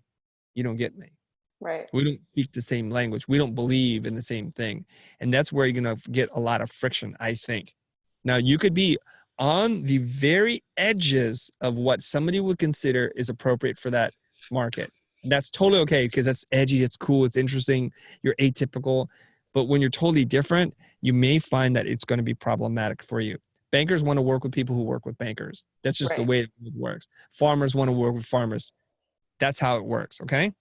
So let's just get into it, and then I will ping pong back and forth between these two and see how how we can bridge these two worlds together. Okay. Now, if I didn't know any better, I would have not guessed that this is a microbrewery. I don't know why these craft brewery things that I see. Did I hear that? There was a second iteration that I ended up posting about a day after this that I think made it a little bit more clear. Mm-hmm. But yeah, this was the very first one that I uploaded, and I started seeing some of the new ones coming in, and I panicked. And Okay. so I essentially completely redid it and submitted a different one. So this was like that very first unsure, trying to figure out how to do this for the first time. Yeah. Okay. There's some things that you're doing really well here. So let me just point those things out first. I mean, no, I'm sorry. I'm just going to zoom out here and say it doesn't quite feel like craft brew. Right. I don't drink beer. I never have, not even come close, but I admire all the wonderful things that are being done in the design space or craft breweries. And there's something that's really bespoke, handmade, small batches, kind of that vibe that it's a small group of people who do this and not like a large corporation. That could be totally wrong. But this feels like some kind of like Campy. a little campy, like anthropology-esque, Like we're Yeah. doing an outdoor shoot. There's going to be a bunch of young people having a good time on the beach, and it could be Patagonia, it could be Mhm. Outside Magazine. But gosh darn it, where's the brew part? So that's where I see this sign literally says bar live music. That's how I know. But otherwise, I would not even be able to tell. Right. So there are materials. There's things that feel really hand done and small, limited quantities. That's what I think draw people to craft brew. I think. Ben, am I right or no? Okay, Ben's 100% correct. yeah. So I'm not going to go into this too deep. I'm just going to point out a couple of things I really like. I like that you split this type, that this is a really cool, is this, it's like Dido bold or Bauer Pedoni bold. And then you're using a very thick, chunky sans serif typeface. Ladies and gentlemen, this is how you mix two typefaces together. They're really contrasty and very, very different. I even like how you cut it and smash them together. Now, in terms of prime real estate, you're using a lot of space to just show Yeah. you two typefaces, right? Yeah. So easily what you do is you take this handsome man on the right and you put him over it. And then you get Okay. rid of someone, right? You have this guy, here he is. He's just going to stand there. Of course, we got to figure out like how he fits within his frame, right? Right. Yeah. He's chilling, right? And then now you've activated this whole space. You could have easily added little dots here for some colors Okay. for your color palette, right? And like I said, when you guys do the color palette, it's an opportunity for you to integrate something that is in keeping with the brand and the whole vibe. So you could have done like caps for bottles and color correct 3 of them. You follow me? So that there's a little element to it, and they're a little 3D because they cast a little shadow underneath them. There could be something that relates to this world. I don't know. Could be a Yeah. little piece of paper. You could integrate a little piece of paper here with a torn kind of deckled edge, and then just put a little color on them. You could do that. So that's where I would go with this. Okay. So I'm very optimistic because I think I've already seen your other one. So I'm going to just jump to it now. Okay. Here we go. All right, Chelsea, here we go. Modern, trusted, clean, and fun. Now this is for your brand. Yes. So is this you? No. Is this your client? Yes. Okay. Tell me what, let's look at this. Who is your client? Who is this person? Like, what can we? I was gonna say that's probably a rhetorical question. No. I mean, it's like I'm thinking about it, right? I'm like, God, what do I get from this? Like, who is this woman? Besides that, she's smiling and maybe not taking herself too seriously. Like, it's hard for me to read who this person is. Mhm. So this is probably one of those times where you can get a person doing something to indicate something a little bit more about her. Okay. Yeah. But tell me who she is. Who is this person that you are thinking of that will hire you to do work? So typically the people that I work with are female entrepreneurs, solopreneurs. So we're thinking like health and wellness bloggers, speakers, things like that. Oh, And that's okay. kind of that younger demographic. That's typically who I've been working with. Okay, a vlogger, you said? Yeah, kind of blogger, like speakers. Blogger. Yeah. Okay. Yeah. You know what would be really cool is if it was the same woman, because I don't want to change that, right? And you had a laptop here. Yeah. And maybe she's sitting someplace that really tells us a little bit about what she's doing. It could be a really cool art directed house, bar, something that she's doing, and she's leaning into this. And not that you want this, but the thing I can think of, like writers have pencils behind their ears or something. Just we want to communicate that. Like, I understand who you are, what you're trying to do. Or there could be a cool camera strap here, and there's like DSLR, you know, because she's going to take pictures and do photojournalism, whatever it is. There's something else that's of this person's world. Okay. Right. Maybe a couple of lenses here on the table. I don't know. Just now that tells me a little bit of story about who she is. Okay. I can tell that you know how to pick good design out from the crowd. You know, put things together. Oh, look at that. Okay. So we got a lot of different typeface or things going on in here. We have this typeface, which has a very wide character, perfect symbol for the O's. And then you have this hand-drawn thing that says plus fun. Yeah. That was just me. That's Chelsea Bold. Yeah. Chelsea Bold Metallic.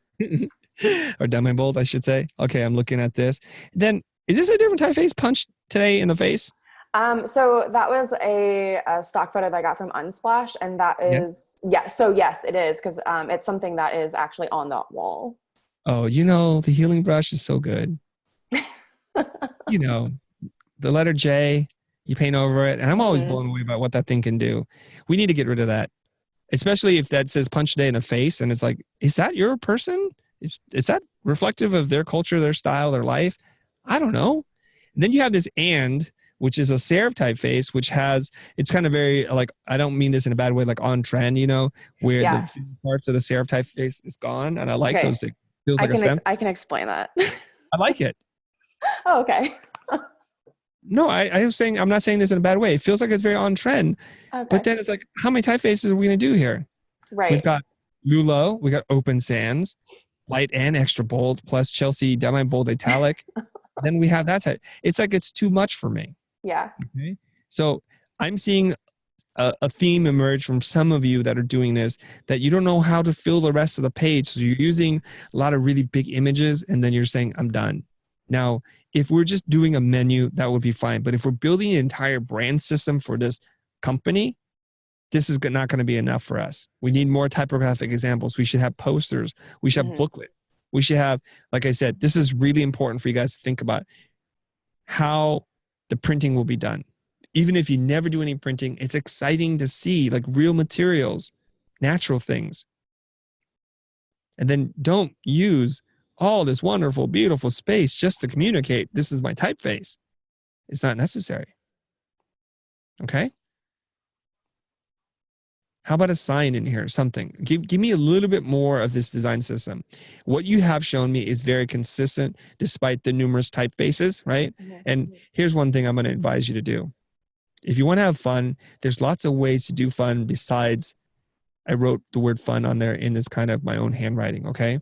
There are a lot of like really fun, really cool graphic treatments that you can do.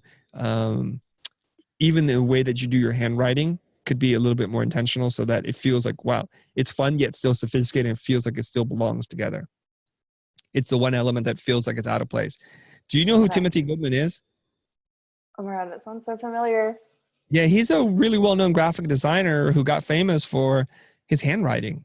Okay. This is like thick marker, Sharpie, and he just writes and he scans it in and he's done. There's also Adam J.K., who writes with a number 2 pencil, and then he scans it and blows it up. And he's got a kind of style that's really nice. So look up Adam J.K. on Instagram. He's got like 245,000 followers, and it's got a whole vibe of philosophy in the way he writes and the quirky spacing that he does.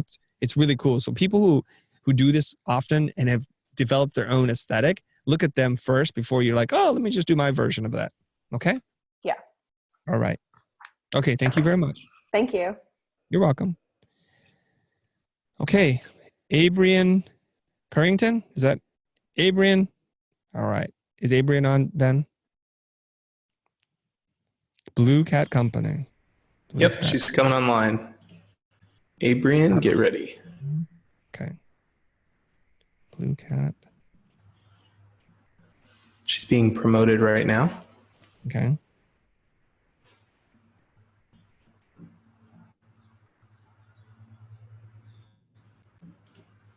All right, she's on, and then all you need to do is connect your audio. And Ben, while I'm doing this, maybe you can promote other people in the queue so that we can get right to it. Because sure, you know who's next, right? Is that working? Yes, I can hear you. Hi, how are you? Hello. My headphones are kind of dying, so we'll see how long they last. Yeah, you're kind of like, the audio quality is not fantastic, but at least you can hear me. And if you have something, if I say something, you can respond to me, okay? The Blue Cat Company. Okay, so here's one thing I need you to know, that this is not a style guide or an identity system guideline. So we're not necessarily showing different uses of the logo and all the different kinds of things. So we don't want to do that. We're just trying to capture from a very high level the essence of this brand, okay? So I see that you have quite a few colors here. 1, 2, 3, 4, 5 colors, right? And then you have the cat logo with the book, I believe, because it's Blue Cat Company. I think that's a book, right? Yes, you're correct. Okay. Is this the logo that you've designed or the logo you'd like to design for this company? Yeah, I'm learning what Stylescapes are all about. So Yes.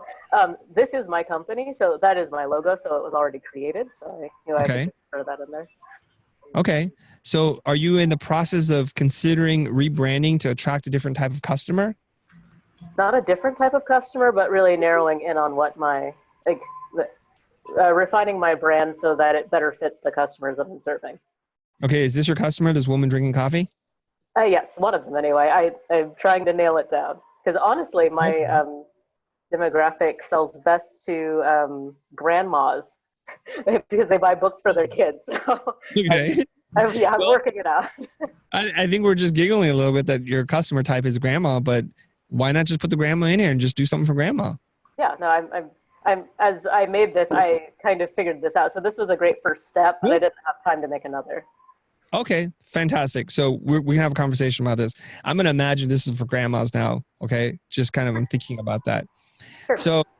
So grandmas are a little older. Generally speaking, their eyesight is not as great. So we need to make sure things are really legible, really friendly, and familiar to them. Okay, and Sure. I don't know if you know this, but oftentimes when we say things are nostalgic means like homesick, right? We miss home, and there's a time in which we remember, maybe the sweet time before you're like that crazy teenager and you're still loving parents and family life was good, and you say that a grandma today might be 60 years old, take me back 40 years or more, and then that's the kind of aesthetic you should be pulling from.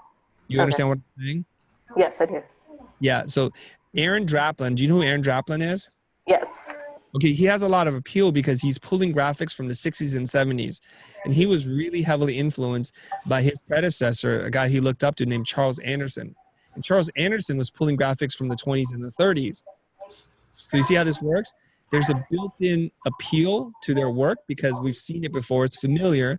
It's been updated and designed in context. So we like that, okay? Mm-hmm. So if you really want to target somebody and get more customers, think about who they are, put aside what you like, and make something for them. Okay, do you mind just hitting mute for me? I hear background noise and I will hit you. thank you. Okay, so these grandmas, you do something nostalgic. This feels very modern to me in that it feels like something you would see around today. It has a very digital quality to it. So even if it's exactly the same logo, if you had made some variation to the thickness of the lines, right? So some things were thicker and thinner. And you started to play around with distressing a little bit. So it has a little older vibe to it. And maybe the illustration style is a little bit too streamlined and modern for a granny. I don't know. I'll just work on that a little bit. Okay. Now, a stylescape is not supposed to show you every typeface and every configuration. That's not what it's supposed to be about. I'm going to present like you're presenting this to a client. This would confuse the heck out of them. They would say, hey, what do you want me to do with this? Oh, you want me just to pick one? That's a dangerous place to go. I would only show them one. Like, this is what I think it should be, and go with that.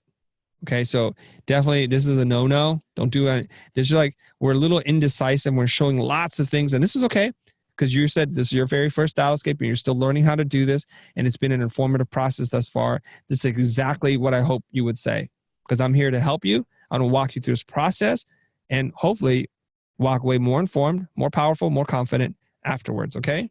Now, this image here is really cool. It's like this concrete, polished concrete countertop with this kind of very rustic interior, wide open spaces. But then I look at all your images and they're not connecting together for me in art direction, design, photography, color correction. This one with the Smoky Mountains or the clouds or whatever feels very different to me. This has a slightly different vibe. They all have slightly different qualities to them. I know it's very hard for you to go out and find images that you love in terms of what they communicate and finding a similar style, but that's where the work comes in. You either color correct it, you Photoshop things out, or you just keep looking. And every once in a while, here's a tip for you guys. I should have thought of this earlier.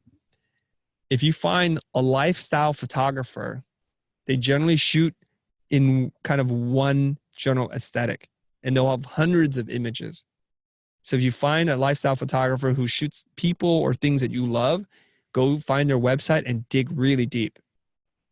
So there's a person out there that already has the style and aesthetic that you want. It's already shooting. Borrow their images. There's not a lot of design components in this for me to look at that will inform how you move forward. What you've included is interesting, like this Tokyo map thing, the kind of low res bitmap thing. That's kind of cool. And you're including these arrows, these double arrows in here. I don't know what that's for, and I don't know how you plan on using that. Or is that just a thing to draw my eye towards something? But it's not feeling like it's coming together just yet, okay? So I think this is a fantastic first attempt at this. You're definitely helping the group and me illustrate a couple things that you could do strategically in terms of being very careful about choosing a typeface, a look that feels like it fits with your demographic. I think if you had another shot at this, it would probably be amazing, okay? We need more design components. We need to complete this system. I would love for this to be something that you do that you get very excited about, then ultimately informs how you design your website and your identity system and how you speak to this customer. If you do this really well, you'll have more granny clients than you can know what to do with. All right. Thank you very much. Can I ask a question on that one, Chris? Yeah, let's go back to it. Sure. Like you were talking about the art direction and how well the images match with each other. Yes. And is there like some sort of tip on like how we can do that? Because I think Yes. a lot of it comes with experience. But Right, right. So you can tell by white point, black point, and midpoint. yeah. So you can see here, this image has white, right? And it's pure white. Like if I dropped it, it would probably say 000 or 255 or whatever it says, right? It's very bright, okay? Then you look at the white points in each one of these images and you say, okay, what's going on? And then the shadows, like Ben already talked about this before. Does this image have black? I think it does have black, or it's very close to it. And this image over to the right here has no blacks in it. And and in the colors, you can tell, right? Can you feel it? Like you might not be able to say it, but can you feel the difference between this image and this image? Yeah, absolutely. Okay, so then we have to start to ask ourselves, what makes these two things different? We're going to use our senses to kind of take it in. Well, this is a clear, bright, a really overexposed shot. And there's like natural materials. I see human elements. I see nature in it. Then I look to the one on the right. I see no human elements. I see only nature. And I'm not seeing that same level of contrast and the depth in the image. So those things are naturally just going to throw me off. Okay. Another thing here. This image, they're very similar. They are actually quite close. The vibe is a little bit off, and I'll tell you why. Because the image in the bottom feels like somebody very deliberately placed two pens, a clip on a gray seamless and photographed this from a down shooter. Whereas this other one on the top has a very natural, like, I'm pretty sure it's all art directed, but it's like a couple of things randomly strewn about. There's a photograph and it's done. So bringing these two worlds together, these do feel very, very close, but there's just a little bit that's off. And it could just be having a gray seamless that is not perfect. Personally, I thought the small image that you just pointed towards, that Yep. for me was the least cohesive. Yep. From all of them. Mhm. And I think it was sort of because of the graphic elements and the sort of beige-ish gray coloring. I don't know. It just sort of threw me off the entire thing. It sort of distracted me instead of making me want to look at it. Okay. Well, Why? okay, let's talk about that a little bit. I'm not thrown off by it. First, I was commenting on the color correction and the style photography, subject matter, and the textures and all that kind of stuff. They do feel like they're in similar universes, and everything in this board is a little bit desaturated, a little bit grayish to begin with, right? There aren't any super intense bright blues, pure colors, not in any one of these frames. Even the pink and the blue are a little bit desaturated, so that they do feel cohesive to me. The problem here, obviously, is maybe these are children's books, and I understand why that you would include them, but these are like very digital comics. The subject matter may be the thing that's throwing you off. Yeah. Maybe it's that. And this typography, the woolmancy. I don't know what this is, right? I would have preferred some more classic books in here for kids if this is what this is, right? Versus a digital comic book looking thing. Each one of these images says something to the viewer, and we kind of have to be a lot more intentional. Like we have this old refrigerator, this Smeg refrigerator in the back. There's lots of things you are asking me to look at and to make decisions about. And if it's not something you want in there, clone it out, cut it out, pick a different image. Okay. Cool. All right. Cool. All right. Ben, I'm getting a little tired. What time is it? Well, we got this one and then one more. 5:30. Okay. Yangshen, are you online? Yes, I'm here. All right. How you doing, man? Good. Doing good. Okay. Looking at this. The NEZA, trendy, energetic, independent. Interesting. Trendy, energetic. NEZA girl loves the coffee. Okay. I presume this is the client that you want to focus on. Do they run coffee shops or something, cafes? Actually, I'm thinking is my thinking is that the girl is the major customer of this brand. So it's a coffee brand. So that's the potential customer. So The coffee brand. Okay. So you're doing this for a client versus for you, right? yeah. Okay, I get it. So coffee. All right. Interesting. There's a lot of different aesthetics that are in here, and I'm just going to point out a few of them to you first, and then you tell me if I'm, barking up the wrong tree here. So you see the upper right, upper left corner here, the NEZA, and it seems like there's patches of all these super intense colors, almost like blacklit. That's a very different vibe. That does say trendy, energetic, and independent. But that one jumps out to me like it's got nothing to do with everything else. So is it that, or is it something else? Like even the colors that you pulled underneath it are not even that intense. So that one might be an image that's going to mess up your entire composition here. I'm not sure. But let me keep looking here. Then you see this person, I can't tell if it's a man or woman, reaching for the Van Gogh book in the field of sunflowers. And that's got a very different look to it as well. It's got an older yellowish kind of color correction and cast. It feels very natural, whereas the other one feels very unnatural and artificial. Those kind of super intense colors tend to tell me it's not natural. Okay. And then we got a bunch of people partying in the lower right here. Some kind of club or concert with smoke and lighting effects. This is all over the place. Which one of these images speaks clearest to you as to this cafe shop, coffee shop thing?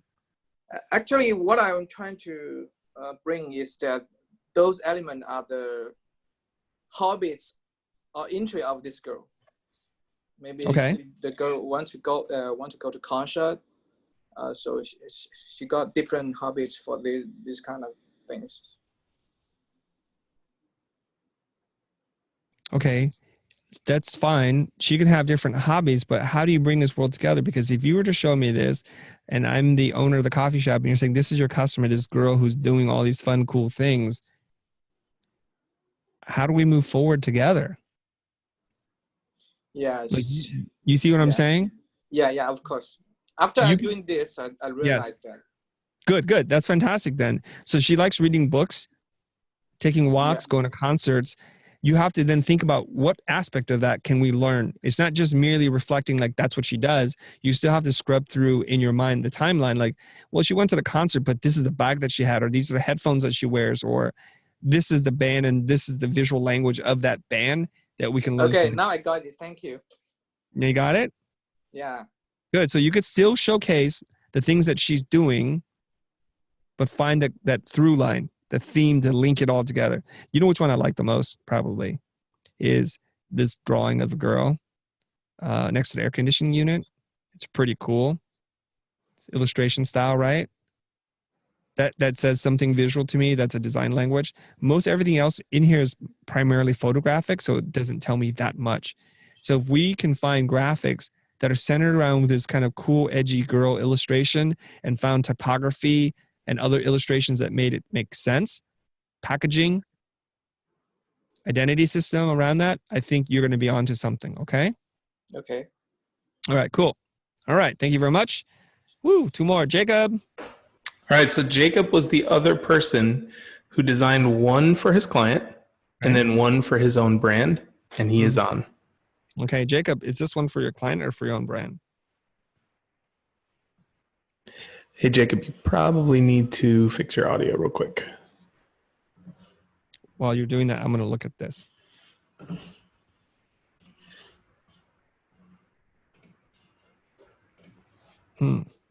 And the one that you're looking at is his personal brand. Okay. Is he dialing in? Okay.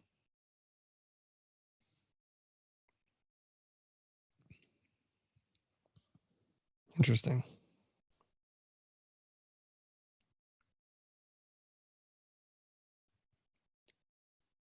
Jacob, are you online? Hello? I think his mic isn't working. Okay. Well, at some point, we're going to move on and we're just going to talk without him, okay? I'm going to switch colors as soon as I switch his color. If you're not on by that time, I'm starting. Done. You get that much time, exactly. Okay. All right. You know what's interesting to me is in most of these stylescapes, I think I shared with you, in most, not all, obviously, I put the character or the person on the left because I tend to read these things from left to right. So what I'm having to do, and I'm realizing now, when you put the person to the right, I have to look at that person first and then go back to the left because that's how I want to read this thing. And it's generally speaking how you've laid these things out. So if anything, guys, what I would suggest you do is just put the person in on the left moving forward until you get a really good feel about how to make these things. Okay. From afar, this looks pretty cohesive. The color palette, the design, the aesthetics, there's enough little bits of design in here that make it feel like, yeah, I get a sense of the typographic style. It's a kind of very Swiss modern thing. There's some wasted space here, obviously. And again, I think some of you guys might be a little reluctant or nervous to put more images in because as soon as you add another image, it's really hard to work with.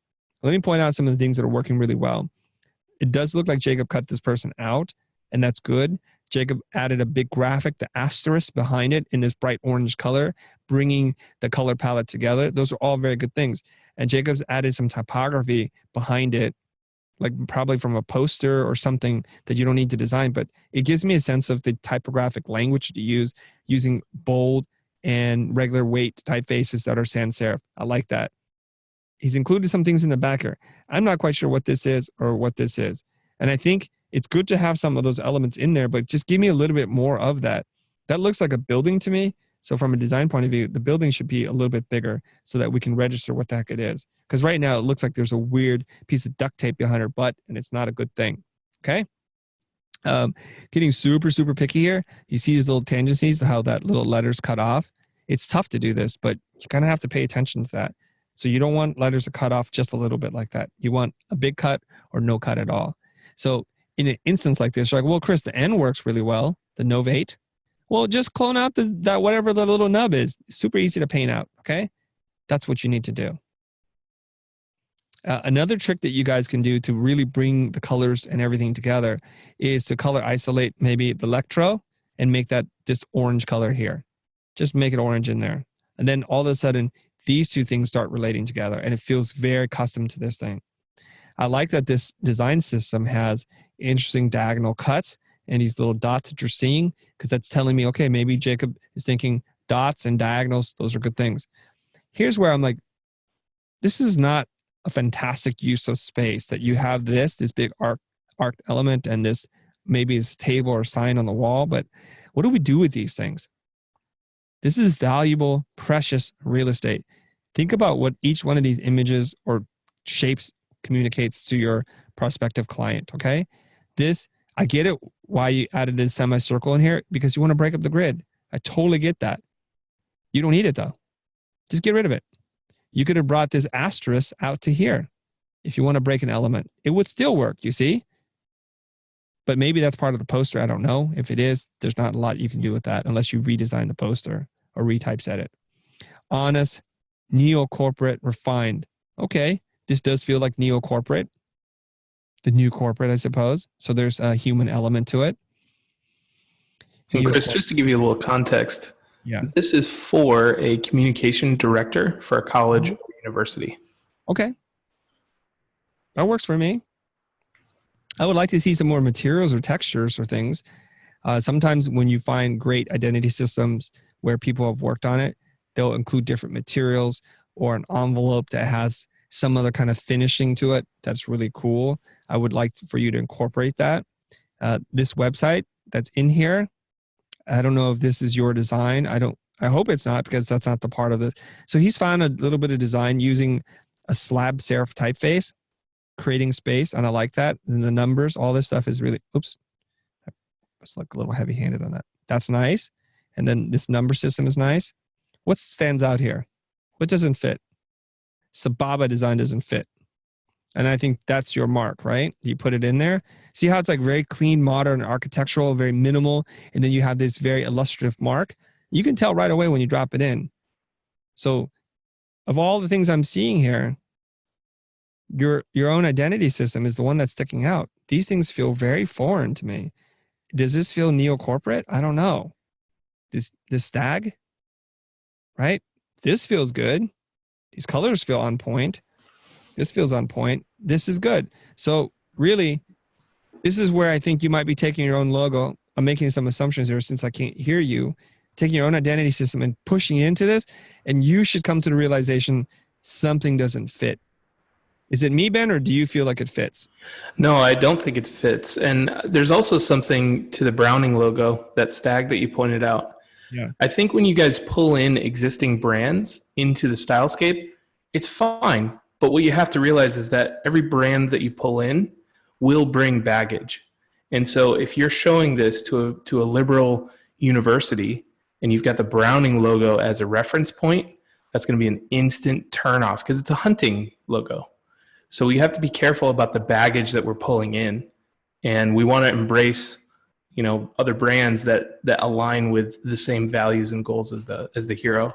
So not only do the aesthetics not fit for me, but also that kind of background was a little bit surprising.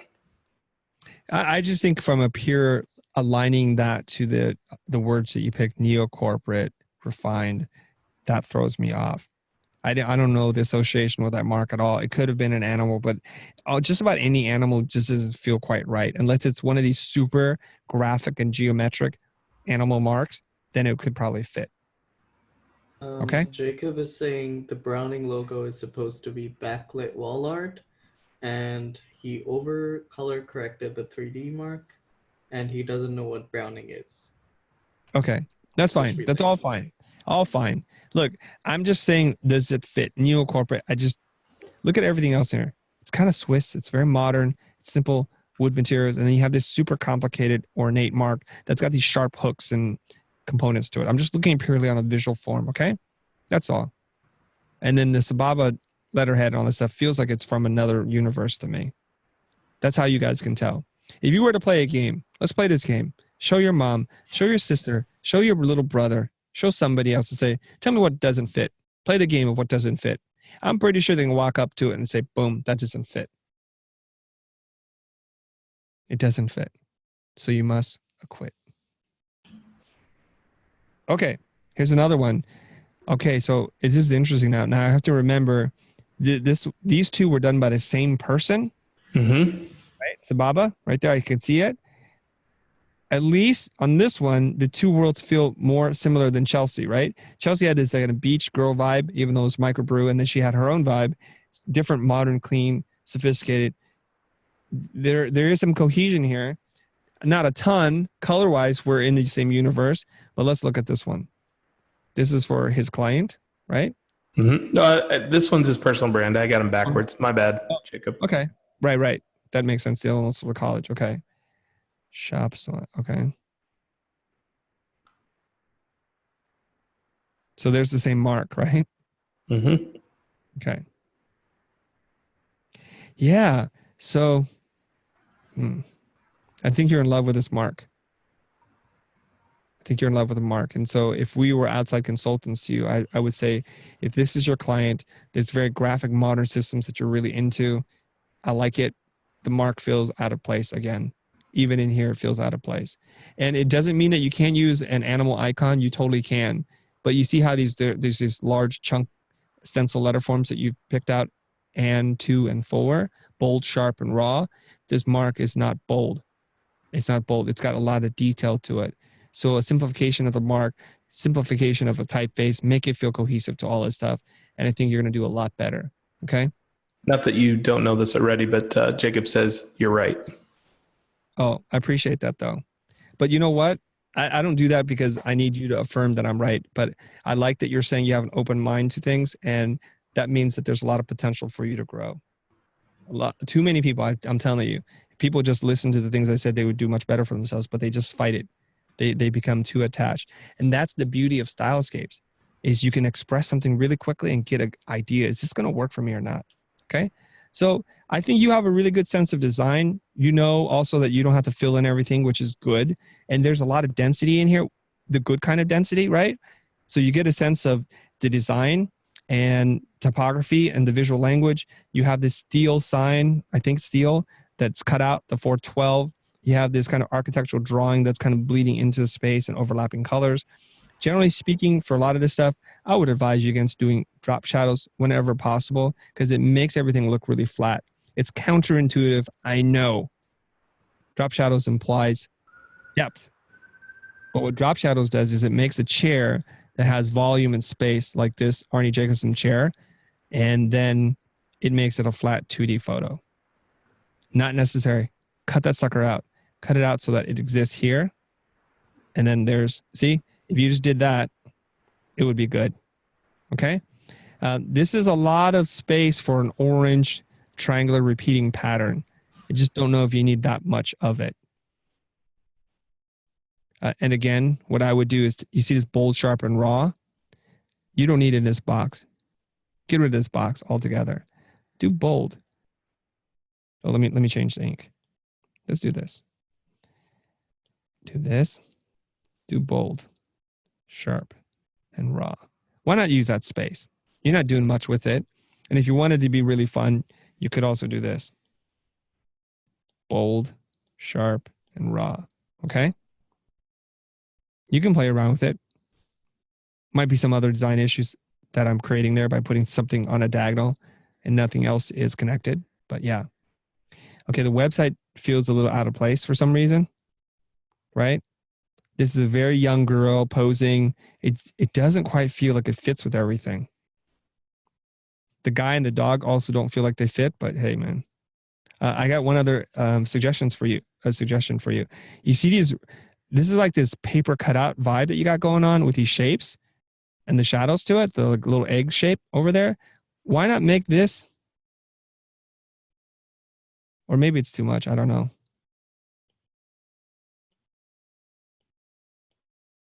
And so you have this really organic shape, and then other things can fit in underneath it. Okay. All right. So guys, really, ultimately, this is not a class on marketing, on lead generation, on UX, UI design. This is really about teaching you guys how to do really great stylescapes as some kind of design prototyping thing to inform you or your client as to what fits and what doesn't, and to kind of capture everybody's imagination about this desired future state. So I applaud each and every single person. I'm just kind of out of gas myself in terms of doing this. And I hope that you've learned something from each and every single one of these people and their crits that you can apply to your own design.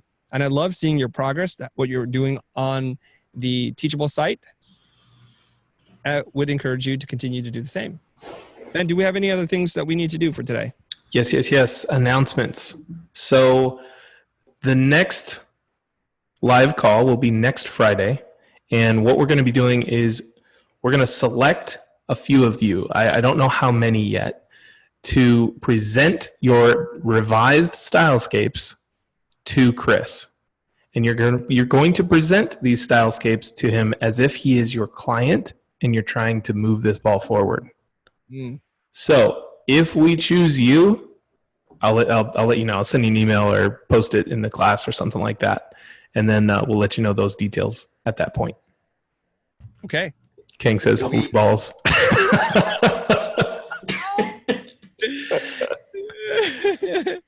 You guys, it'll be totally okay, because as you will see, once the video course is done, you'll see how I even respond to people. And I'm not perfect either. I'm trying to make the clients happy. At the same time, I'm thinking, this sucks. I don't want to hear this. So you'll see me reacting. It's totally okay. You'll present your work. You'll walk me through it. And this is when you'll learn that every image that you put in there needs to have a reason for living in there. And if you don't have enough images, your presentation to me will be really short.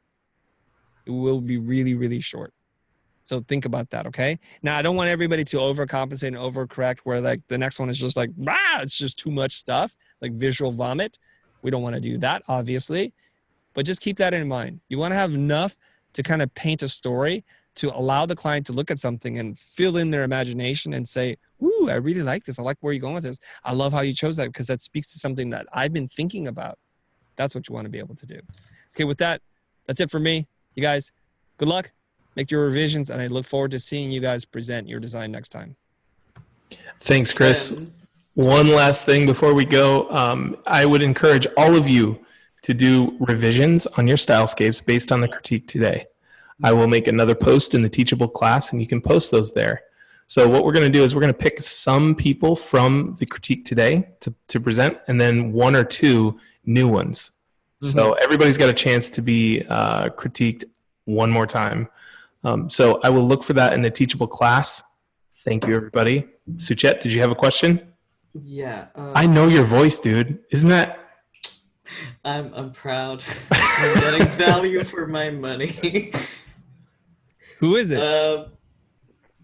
It's Suchet. Oh, okay. I thought you were referencing somebody else that no, like you remind me of X. Okay.